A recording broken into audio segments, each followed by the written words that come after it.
북한은 김일성 3부자를 신으로 섬기고 그 외의 신들을 믿지 못하도록 막습니다. 북한 사회에서 예수를 믿는다는 것은 굉장히 어렵습니다. 이 정도의 어려움이 지금 로마 사회에서 로마 국가 권력, 그리고 유대교의 핍박, 이런 상황에서 하나님의 백성들이 베드로 사도의 편지를 받고 있습니다. 베드로 전서 후서는 베드로 목사가 성도들에게 보내는 목양의 편지입니다. 그 성도들 돕고 격려하고 확고하게 신앙을 세워주기 위해서 편지를 쓰고 있습니다.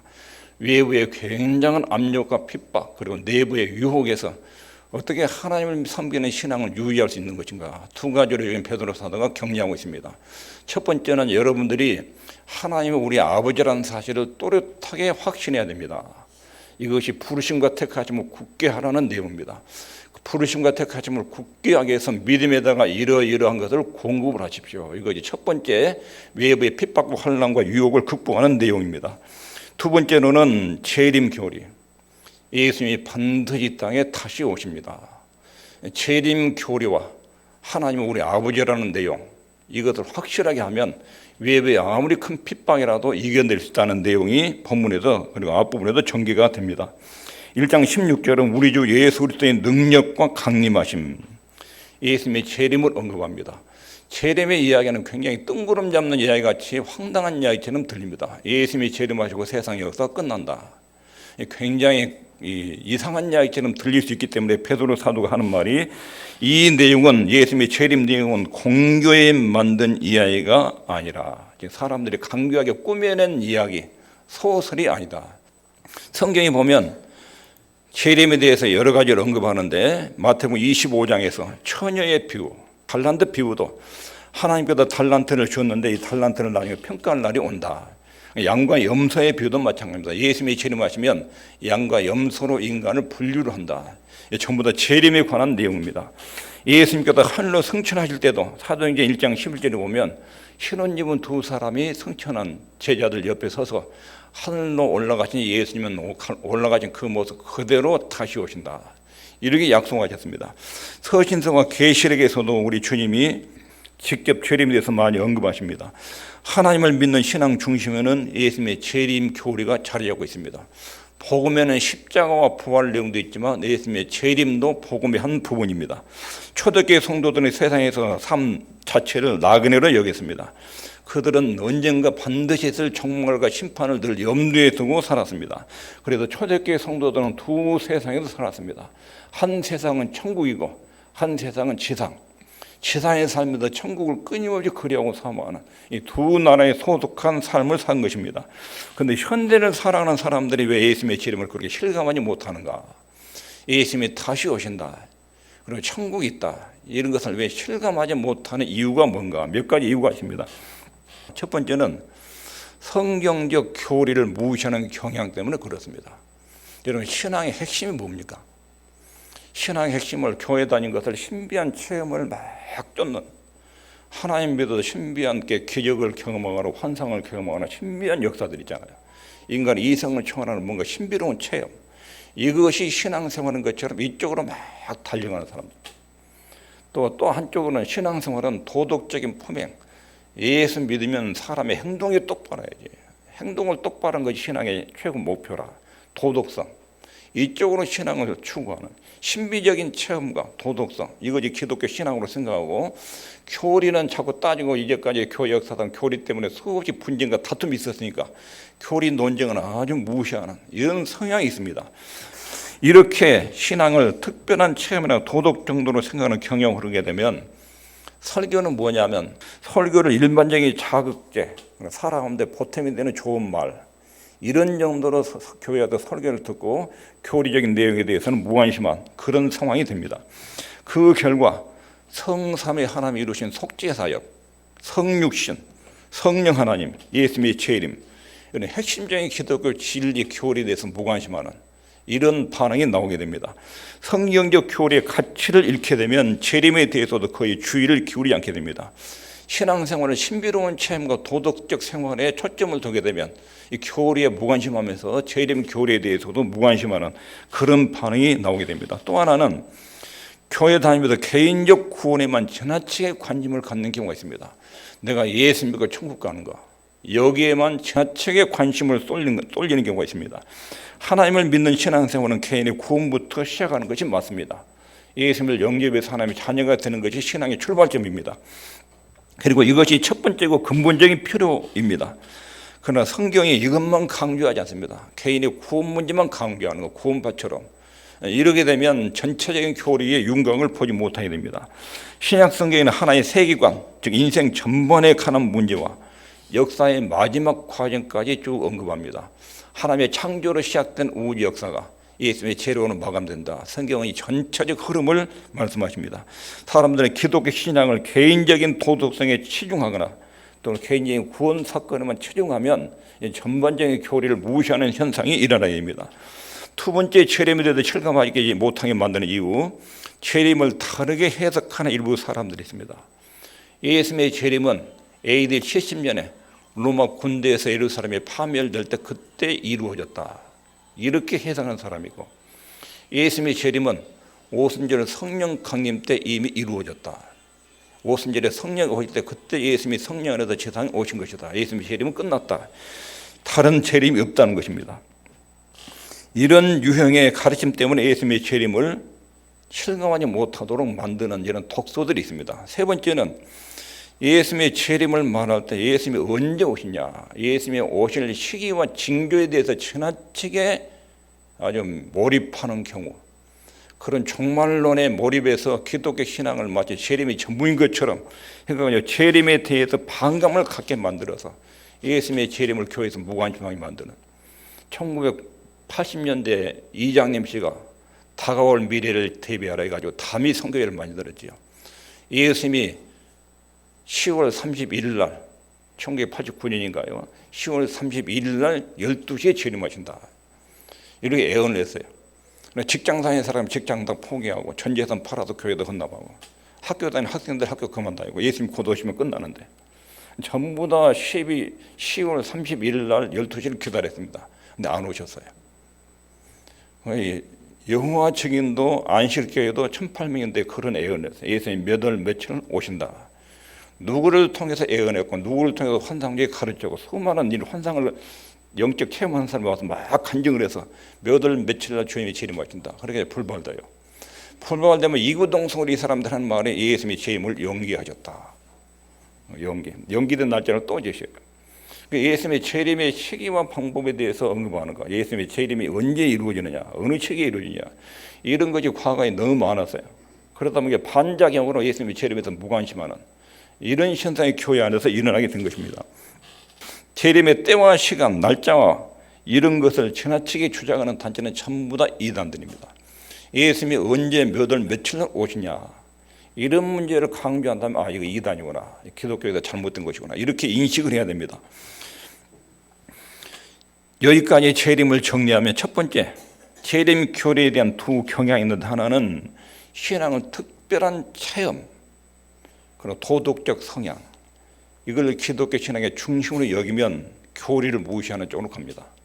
교리가 반맥이냐, 옛날에 교리 때문에 얼마나 싸움이 많았느냐, 이러면서 성경적 교리를 무시하는 성향, 이거 굉장히 조심해야 됩니다. 두 번째로는 재림 교리에 대한 때와 시간과 날짜에 집착해서 이런 사람들 때문에 예수님의 재림을 무시하고 무관심하게 만드는 이런 요소도 조심해야 됩니다. 그러면 성경이 말하는 예수님의 재림이라는 것이 무엇인지, 예수님은 반드시 다시 오십니다. 하나님 그렇게 약속하셨습니다. 다시 오십니다.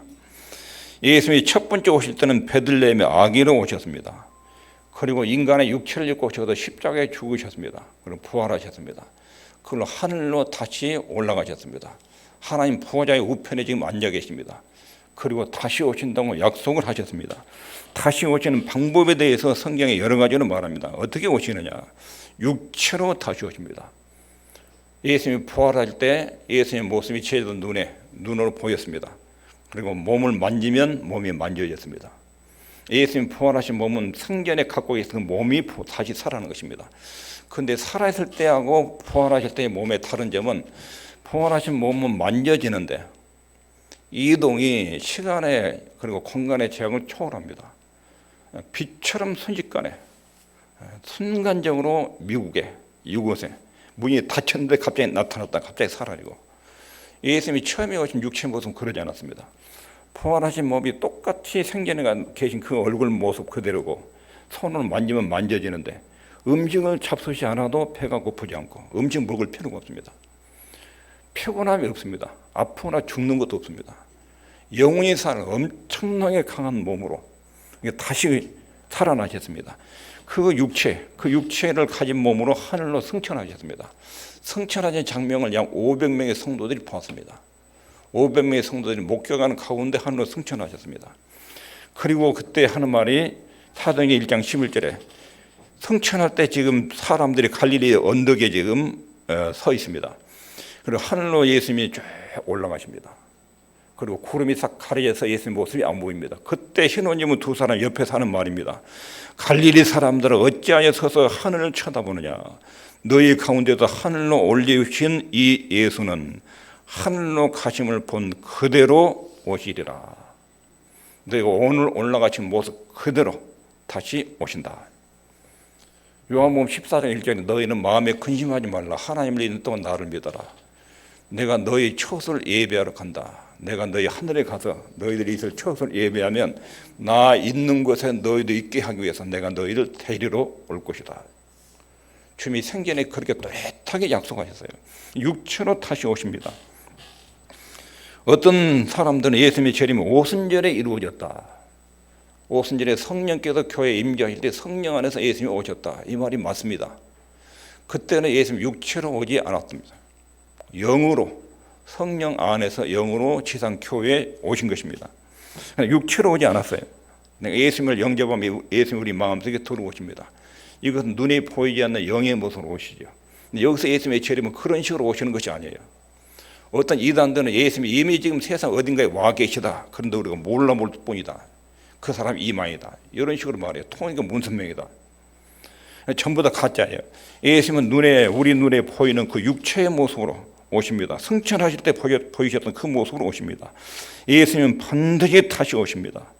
세 번째는 예수님은 꼭 눈에 볼 수 있게 오십니다. 눈에 보이게. 여기 뭐라고 그러죠? 각인의 눈이 그를 보겠고, 예수님 오실 때 각인의 눈이 본다. 그 다음에 구름을 타고 오시리라. 구름 타고 다시 오신다. 이 말은 다니엘서 7장 13절을 인용한 말입니다. 다니엘서 7장 13절에 내가 또 밤 이상 중에 보았는데 인자 같은 이가 하늘 구름을 타고 와서 예측부터 항상 계신 자에게 나와 그 앞에 인도하되. 여기 인자는 예수님이죠. 예수님이 구름을 타고 오신다. 손오공처럼 구름 타고 나타나는 게 아니에요. 눈에 보이는 구름 타고 왔다 갔다 하는 게 아니에요. 구약에도 구름이 상징하는 것이 있어요. 구약에서 성전에 구름이 가득했다. 시내산에 구름이 있었다. 이런 구름은 하나님의 임재를 상징해요. 하나님께서 임재할 때 나타나는 현상이에요. 구름을 타시고 오신다는 말은 예수님이 하나님의 권능과 영광으로 현현 눈에 보이게 그분의 영광으로 임재하신다. 이런 상징적 표현이에요. 문자 그대로 예수님이 선홍처럼 구름 타고 왔다 갔다 하시는 분이 아니에요. 그리고 각인의 눈을 본다. 예수님이 모든 인간이 볼 수 있는 모습으로 오십니다. 지구 반대편에 있는 사람도 보입니다. 예수님이 대한민국 땅에 오는 것이 아닙니다. 신천지는 요새 신천지 장막성전이 있는 과천에 예수님이 재림한다. 그러면 미국 쪽에서 어떻게 보겠습니까? 안 보이죠. 어느 곳에 오든지 지구 반대편에는 전체 인구가 볼 수 있는 모습으로 신비로운 모습으로 주님이 재림하십니다. 그리고 어느 날 갑자기 오십니다. 갑자기 예수님의 재림은 전조 증상들이 있습니다. 그러나 그 징조들은 우리 주님이 오실 날이 가까웠구나 이렇게 이해할 수 있는 징조들이에요. 임산부가 아기를 낳을 때가 되면 아기 낳을 날이 가까워지라 이렇게 느끼듯이, 그러나 몇 날 몇 시에 아기가 태어난다 이렇게 알 수 없어요. 세상의 현상들을 보면 우리 주님이 오실 때가 가까웠다. 이런 징조들에 대해서 마태복음 24장들이 여러 가지를 말합니다. 누가복음 12장 40절에는 이름으로 너희도 예비하고 있으라. 생각지 않은 때에 인자가 오리라.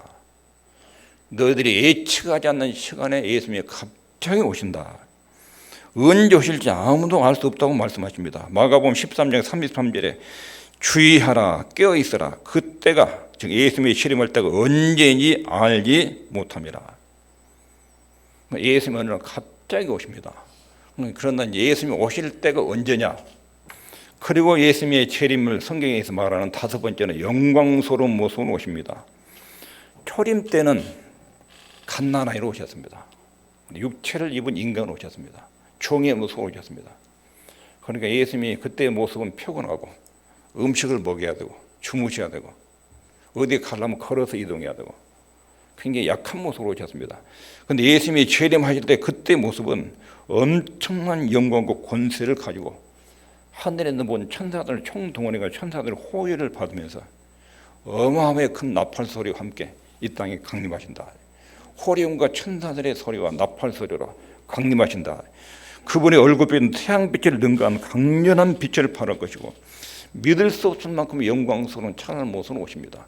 인간의 눈으로는 감히 쳐다볼 수 없을 만큼 강렬한 빛을 가진 모습으로 이 땅에 재림하신다고 약속하셨습니다. 이렇게 주님의 재림은 영광스러운 모습으로 오십니다. 다시 오시는데 오신 목적이 뭔가?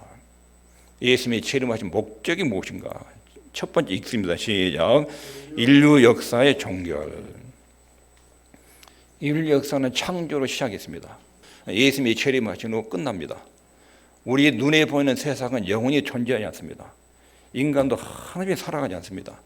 이 세상은 반드시 예수님의 재림 후 종결이 됩니다. 끝이 있습니다.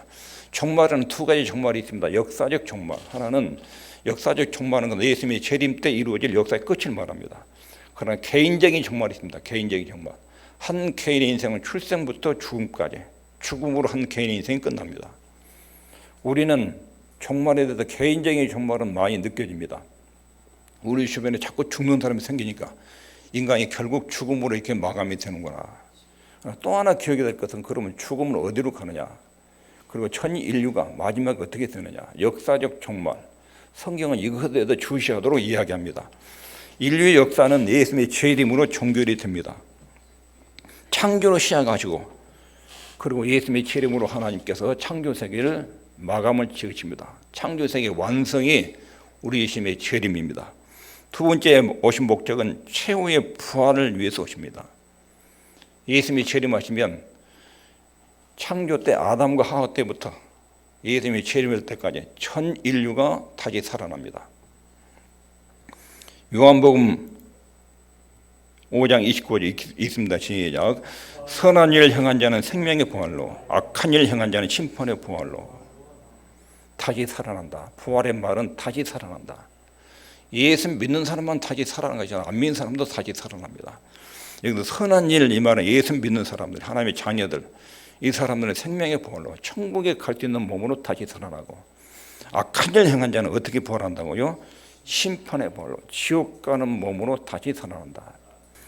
여기 요한계시록 20장 12절 또 내가 보니 죽은 자들이 물은 퇴소하고 보호자 앞에 섰는데 예수님의 마지막 심판 때 전 인류가 심판주이신 주 예수님 앞에 서 있다. 요한이 환상적으로 보고 있는 거예요. 그리고 그 앞에 책들이 펴 있다. 그 책들이 펴 있고 또 다른 책 펴졌으니 그 생명책이라. 여기 책들이 펴 있고 그 다음에 다른 책이 있죠. 이 다른 책에 이름이 기록된 사람들이 생명책이에요. 다른 책에 이름이 기록된 사람들은 하나님의 자녀들이에요. 그리고 이 책들이 앞에 있는 책들에게는 죽은 자들이 자기 행위의 내용이 기록되어 있어요. 불신자들이 일생 동안 살았던 행동이 거기에 다 기록이 되어 있어요. 그리고 기록된 대로 심판을 받는다. 환상 중에 마지막 장면을 지금 하나님이 요한에게 보여주는 거예요. 세상이 끝날 때면 이 땅에 태어난 전 인류가 예수님이 재판석에 앉아있고 전 인류가 그 앞에 소환돼요. 예수님이 재림할 때는 최후의 부활, 최후의 심판을 위해서 다시 오십니다. 계시록 20장 13절 읽습니다. 시작. 바다가 그 가운데도 죽은 자를 내어주고 또 사망과 음부도 그 가운데도 죽은 자를 내어주며 각 사람이 자기 행위대로 심판을 받고 죽은 사람이 바다, 사망, 음부 이곳에서 죽은 사람들이 다 나온다. 지옥에 있는 사람도 다 올라오고 천국에 가는 사람도 다 나와서 이때 최후 심판을 받는다. 자기 행위대로 주 예수를 믿었느냐 안 믿느냐 우리 주의 말씀에 어느 정도 순종하고 살았느냐, 여기에 대한 평가가 있다는 것입니다. 이게 예수님의 다시 오시는 목적입니다. 세 번째 다시 오신 목적이 모든 원수들의 파멸을 위해서. 계시록에 보면 원수들을 몇 가지로 언급합니다. 첫 번째는 용을 심판하고 짐승, 거짓 선지자, 이들 추종하는 세력들.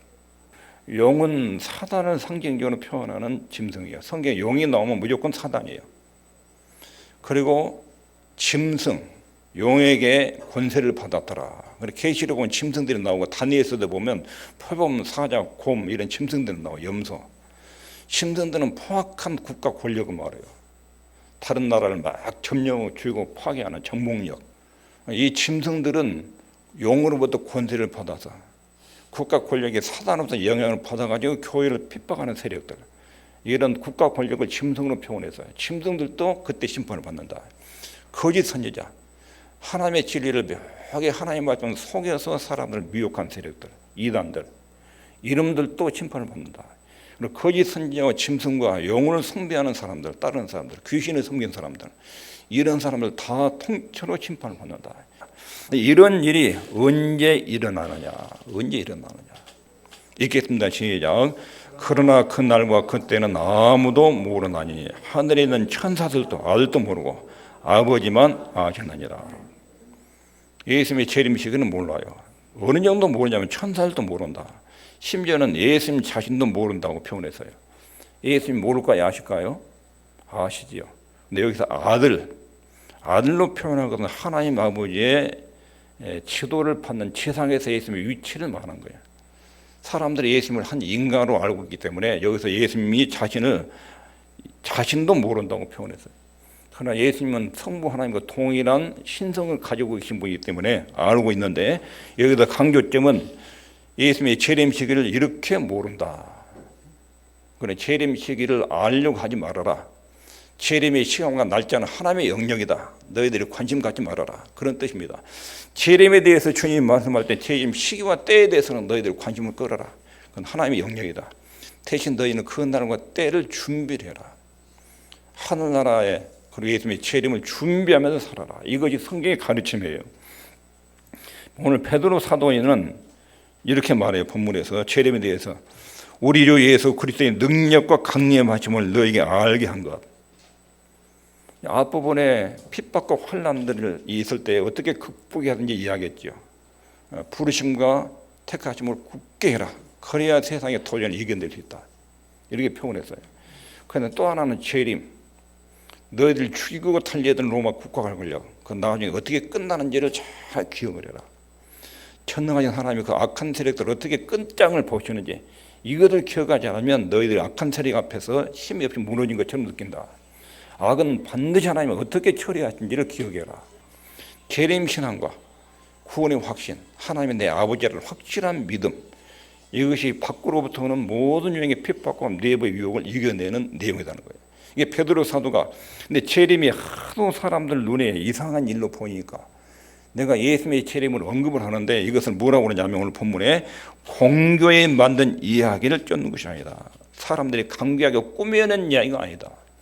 예수님의 재림은 너희들이 듣기에 사람들이 꾸며낸 이야기처럼 들리는데 베드로 사도가 하는 말이 꾸며낸 얘기가 아니다. 내가 변화산에서 주님이 재림하신 모습을 내가 잠깐 목격을 했다. 사도들을 통해서 주님이 직접 말씀하셨다. 승천할 때 주님 말씀하신 내가 그 자리를 들었다. 올라가지 못해 그대로 다시 오신다. 그리고 나는 예수님의 12제자 중에 수제자로서 예수님이 살아생전에 요한복음 14장 마음에 근심하지 말라. 내가 천국 준비해서 때가 되면 너희 데리러 온다. 내가 직접 들었다. 꾸며낸 이야기가 아니다. 그러니까 예수님의 재림을 그게 상상으로 이상 꾸며낸 이야기처럼 사람 겁박을 하는 것처럼 그런 내용으로 듣지 말아라. 오늘 본문 내용을 정리하면 재림 교리, 복음의 한 큰 축입니다. 십자가 부활, 우리 주님의 재림, 이것이 핍박과 유혹을 이기는 강력한 신앙 힘입니다. 여러분들이 악한 세력의 공격을 받을 때 우리 주님의 재림을 봐야 됩니다. 그 악한 세력이 어떻게 끝장을 날지, 그 최후의 심판이 얼마나 참혹한지 이것을 염두해야 됩니다. 그러면 악인들이 불쌍히 여겨집니다. 두 번째, 재림 교리에서 두 가지를 주의해야 됩니다. 하나는 신앙의 최고 가치를 영적 체험, 도덕성, 이것에 두면 신앙적 교리를 무시합니다. 십자가, 성육신, 삼일천함 이런 교리를 무시하게 돼요. 그러면서 동시에 재림에 대한 내용도 무시하는 이런 거 조심해야 됩니다. 또 하나는 재림 시기와 때에 대해서 집착한 사람들 때문에 예수님의 재림을 가볍게 여기고 경시하는 풍조도 조심해야 됩니다. 요즘 시대에 유행하는 교회 안에서의 모습입니다. 예수님의 재림 시기보다 때보다 중요한 것이 재림을 준비하는 삶. 우리 힘이 다시 오신다. 나는 영광스러운 주님을 다시 만나야 된다. 그러면 내가 하루하루를 어떻게 살아야 되느냐. 이게 재림을 준비하는 신앙이에요. 재림 신앙은 내 하루하루를 마지막 가서 주님 앞에 심판을 받을 텐데 오늘 내가 그 심판을 때 앞에서 오늘 하루를 들여다보고 처신하고 결정하고 행동하는 거. 이게 예수님의 재림을 준비하는 삶이에요. 재림을 우리에게 말씀하신 주님의 의도가 여기 있습니다. 너희들 항상 그 날을 그런 태도로 준비하고 살아라. 우리의 고향은 천국이다. 거기서 영원한 행복을 누린다. 그 날을 잘 준비해라. 그리고 이 땅을 그렇게 살아라. 이게 주님께서 여러분과 저에게 당부하는 내용입니다. 기도하겠습니다.